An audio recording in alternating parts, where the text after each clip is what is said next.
Hello everyone, welcome to my channel, and today we are going to discuss about a very important concept of frictions, and that is why we should take a smaller steps while walking on the ice. ये सवाल केवल ice surface को लेकर के ही नहीं है. We are going to discuss about the normal mechanisms of how the force acts while we walk. और फिर हम लोग आइस का केस लेंगे और ये जस्टिफाई करेंगे कि क्यों ज़रूरी है आपको छोटे छोटे स्टेप्स लेना जब आप आइस पे ट्रैवल करोगे, आइस पे चलोगे. ठीक है, तो यहाँ आप देख रहे हैं कि आदमी वॉक कर रहा है और उसके पाँव के ओरिएंटेशंस को भी देख रहे हैं कि ये जो पाँव का उसका ओरिएंटेशंस है वो कैसे चेंज हो रहा है जो है सो. ठीक है, अब आप देखिए कि एक्चुअली में फोर्सेस कैसे एक्ट करते हैं. What is the free body diagram of the man walking. ठीक है, तो ये रहा आपका आदमी. ये आदमी का पाँव का ओरिएंटेशन आप देख रहे हैं. ठीक है, अब इस ओरिएंटेशन से आप क्लियर कट हैं कि ये एक्चुअली में अपने पाँव से ज़मीन को प्रेस कर रहा है. तो प्रेसिंग का ओरिएंटेशन देखिए, इस वाले पाँव से जो वो नॉर्मल फोर्स नीचे की ओर अप्लाई कर रहा है वो इस डायरेक्शंस में है. ठीक है, सिमिलरली होता क्या है कि इस नॉर्मल फोर्स की वजह से इस पे एक कॉन्टैक्ट फोर्स जो है सो अपोजिट डायरेक्शंस में as per the Newton's third law और सरफेस अप्लाई करती है. So this is the contact force applied by the surfaces on which the person is walking. और आप ओरिएंटेशन देखिए तो जिस डायरेक्शंस में आपने ज़मीन पे प्रेस किया है उसके अपोजिट डायरेक्शंस में आप पे एक कॉन्टैक्ट फोर्स लग रहा है.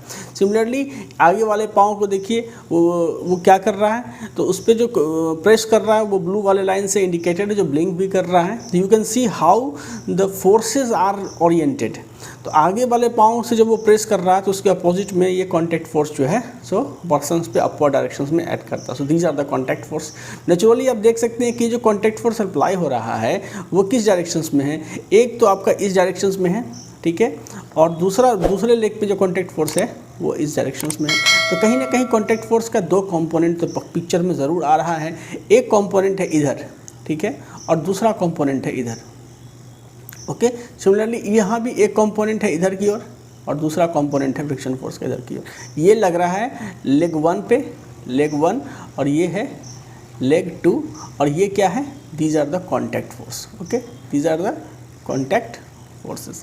तो आप देख रहे हैं कि आदमी का दोनों पाँव मिल करके जो है सो पिक्चर में आ रहा है. दोनों पाँव पे ये जो है ये क्या है, contact force applied by contact force. ठीक है, फोर्स अप्लाइडेड बाय सरफेस. देख रहे हैं यहाँ पे. अब ये कॉन्टैक्ट फोर्स का दो कंपोनेंट है. एक कंपोनेंट तो आपका ये है जो आपका इस डायरेक्शंस में एक कंपोनेंट टूटेगा. ठीक है, इसको हम लोग बोलते हैं हॉरिजॉन्टल कंपोनेंट. जो कॉन्टैक्ट फोर्स का होता है वो फ्रिक्शन फोर्स कहलाता है. तो लेग वन पे जो फ्रिक्शन फोर्स लगा उसको मैंने F1 से रिप्रेजेंट किया. और दूसरा एक नॉर्मल कंपोनेंट फोर्स होगा.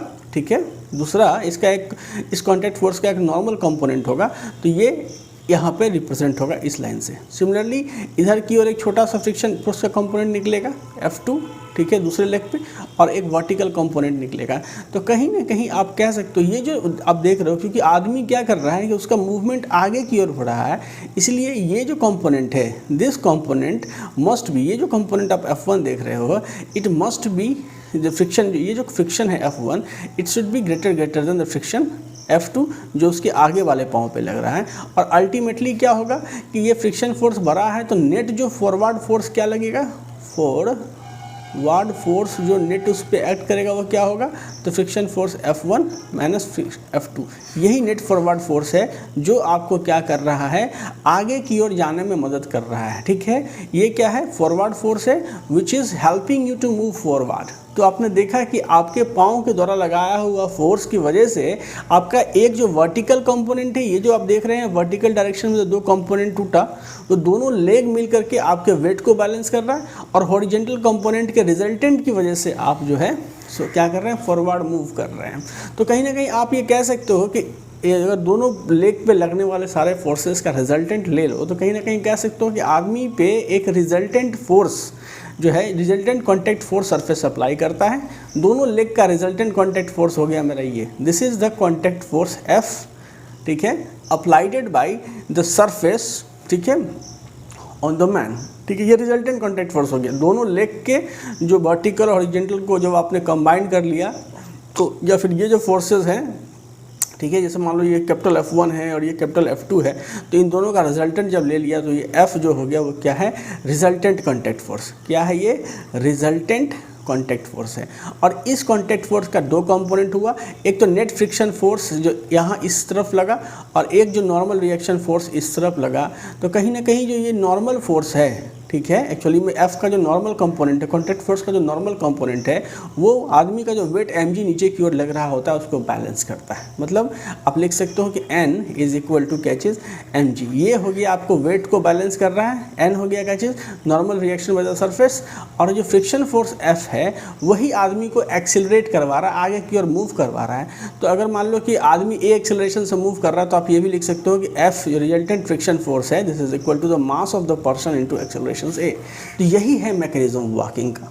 वॉकिंग के पीछे जो फोर्सेस का मैकेनिज्म है वो यही है, ठीक है। तो चलिए नेक्स्ट स्लाइड में हम देखते हैं कि हम ये जानने की कोशिश करते हैं कि छोटा स्टेप्स जो है, ये जो स्मॉलर स्टेप्स है वो क्या चीज़ को इन्फ्लुएंस करता है, ठीक है, वो क्या चीज़ को इन्फ्लुएंस करता है, हम लोग ये जानने की कोशिश करते हैं। यू कैन सी हेयर, यहाँ एक आदमी वही है इस केस में, this is the case one, this is the case one जहाँ आप स्मॉलर स्टेप्स को ले रहे हैं, and this is the case two जहाँ आप लार्जर स्टेप्स फॉलो कर रहे हैं, ठीक है। तो जब आप स्मॉलर स्टेप्स फॉलो करते हैं तो जो आपका लेग का ओरिएंटेशन इस तरह का होता है कि वर्टिकल के साथ जो आपका लेग होता है वो θ1 एंगल बना रहा है, और यहाँ भी जो लार्जर स्टेप जब आप लेते हो तो वर्टिकल के साथ जो आपका लेग है वो θ2 एंगल बना रहा है। और आप देख सकते हो क्या चीज़ कि smaller steps ensures lower angle between the leg and vertical, and larger steps ensures larger angle between your leg and the vertical. तो कहने का मतलब आप लिख सकते हो कि θ2 इज ग्रेटर देन θ1, ठीक है। और ऐसा क्यों हुआ?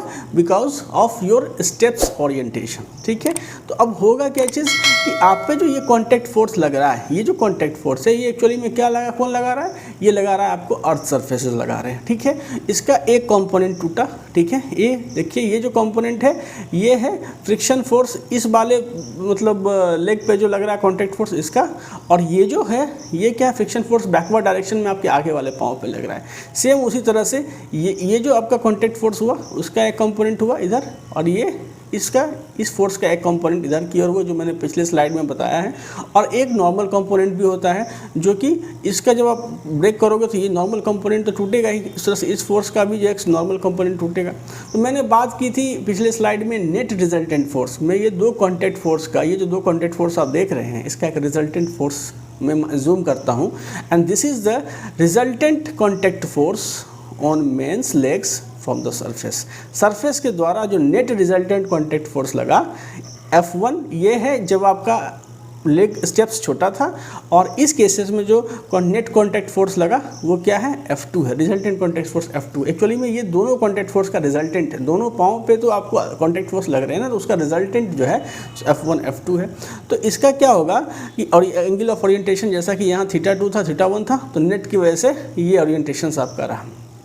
अब देखो क्या चीज़ कि ये जो कॉन्टैक्ट फोर्स आपको लगा इसका एक फॉरवर्ड इधर की ओर जो है आपका एक कंपोनेंट आया फ्रिक्शन फोर्स, ठीक है।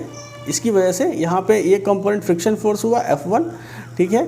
और यहाँ इस केसेस में जो आपका नेट कॉन्टैक्ट फोर्स है उसका एक हॉरिजॉन्टल कंपोनेंट हो गया, ठीक है, F2। And these are F1 F2 क्या है, F1 और ये F2 क्या है, तो ये है फ्रिक्शन फोर्स, ठीक है, resultant friction force, resultant friction, ठीक है, force which acts on the man, which acts on man. और ये फ्रिक्शन फोर्स कौन लगा रहा है, तो वो सरफेस लगा रहा है जिस पे आप चल रहे हैं, ठीक है।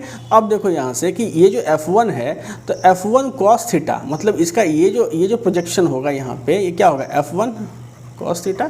तो F1 cos थीटा कहीं ना कहीं ये जो वर्टिकल प्रोजेक्शन है वो आपका जो आदमी का वेट जो नीचे की ओर लग रहा होगा mg, ये वेट क्या लग रहा है mg।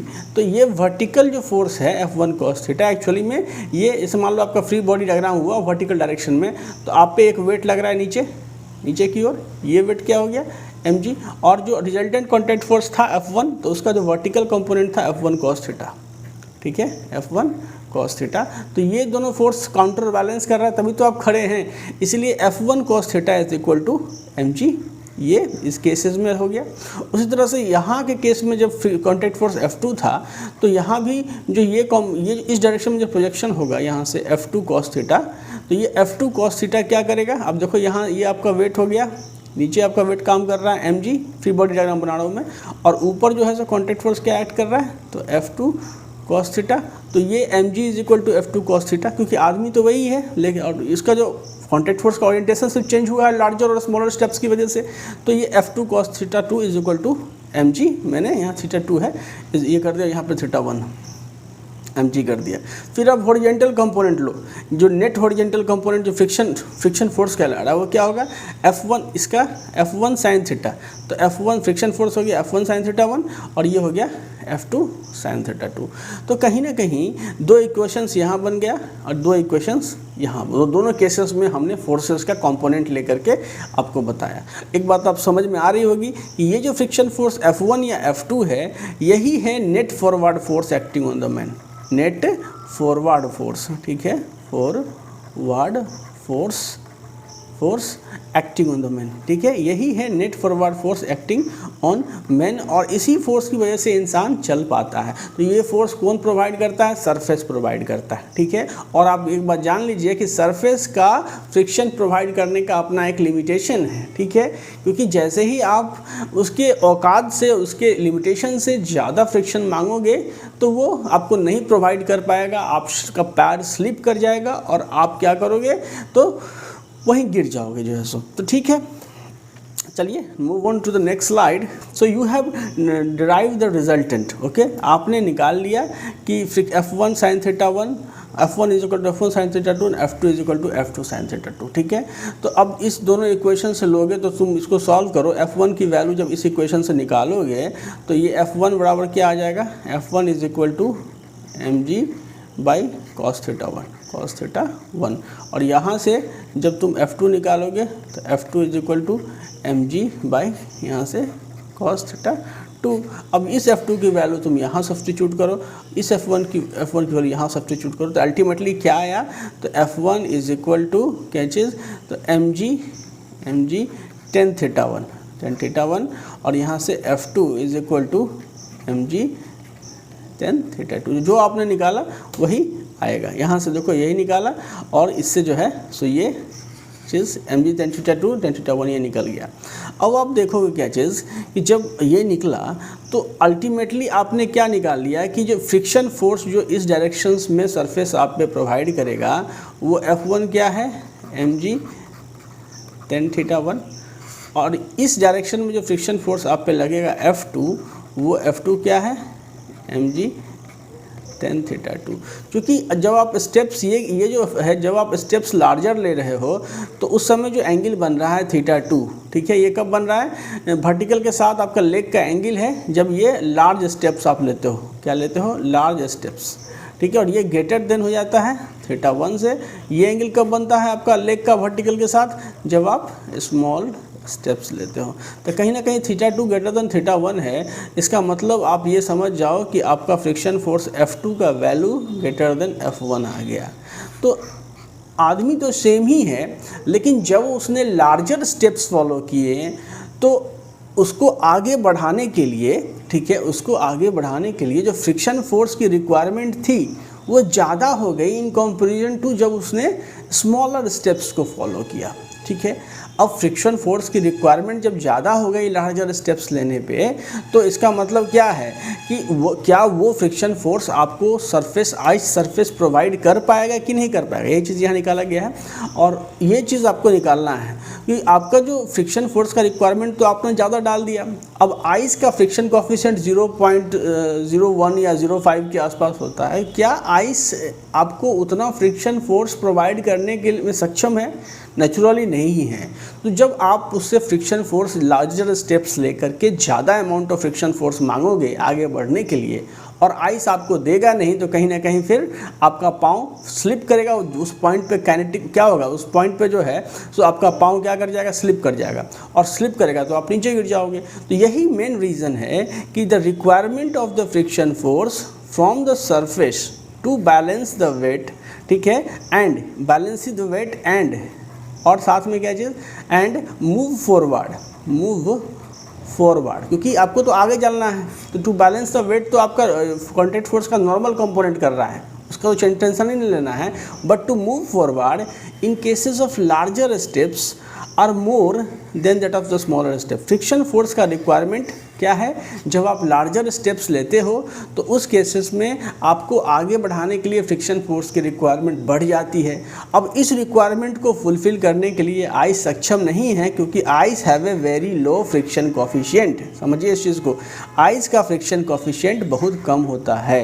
तो क्या वो ज़्यादा अमाउंट ऑफ फ्रिक्शन जब आपका पाँव मांगेगा आगे बढ़ने के लिए तो वो दे नहीं पाएगा, और so it's fails to provide that much of frictions, और वो देगा नहीं, और thus there are chances of falling। ठीक है, तो इसीलिए क्या किया जाता है कि आइस पे जब आप छोटे छोटे स्टेप्स लोगे, जब आपका पाँव धीरे धीरे छोटे छोटे एंगल्स पे मूव करेगा, तो उस केसेस में क्या होगा कि आपको मूवमेंट कराने के लिए, आगे की ओर मूव करवाने के लिए फ्रिक्शन फोर्स की रिक्वायरमेंट काफ़ी कम होगी, और चूँकि वो फ्रिक्शन फोर्स आइस दे पाने में सक्षम होगा, इसीलिए जो है सो आप क्या करोगे, तो गिरोगे नहीं। इसीलिए that's why the answer of this question कि why we should take a smaller steps, because the smaller steps ensures lower friction requirement to move forward, and that's why we should take a smaller steps on a slippery surfaces जो है। सो ठीक है, सो I hope कि थोड़ा बहुत समझ में आया होगा आपको। And please if you like the content, if you like the video, please do not forget to subscribe the channels and hit the bell button